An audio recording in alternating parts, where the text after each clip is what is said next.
bali na mo, sabihin naman yung na babae na bahala ka dyan. Sige, mag-ano ka doon.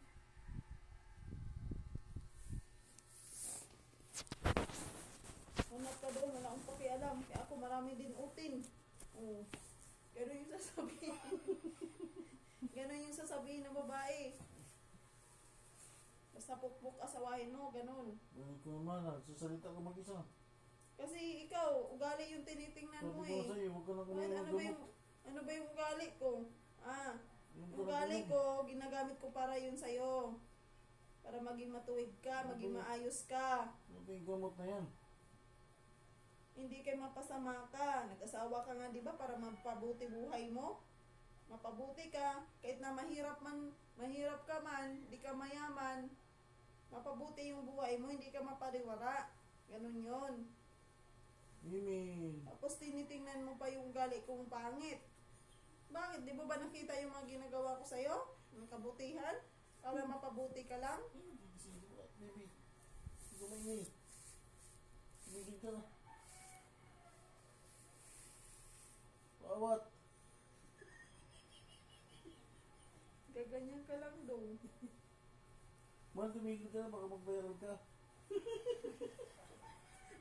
Gaganyan ka lang. Tandaan nyo, mga babae naging tuwid sa buhay nyo. Kasi di ba hindi kayo nakikinig sa nanay nyo? Anong nangyari sa inyo? Ngayon, hindi kayo nakatapos sa pag-aaral. Kasi hindi ka nakinig sa nanay. So, nag-asawa, doon kayo sa asawa makinig. Eh, ang asawa pangalawa yung sa nanay. Ganun ba yun? Oo, ganun yun dapat.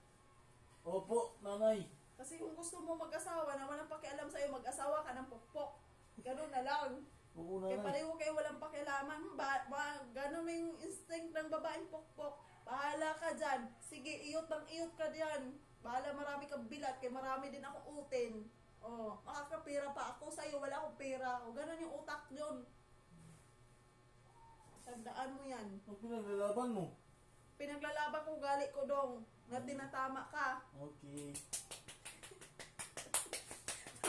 Batuin kita yung sinigasan.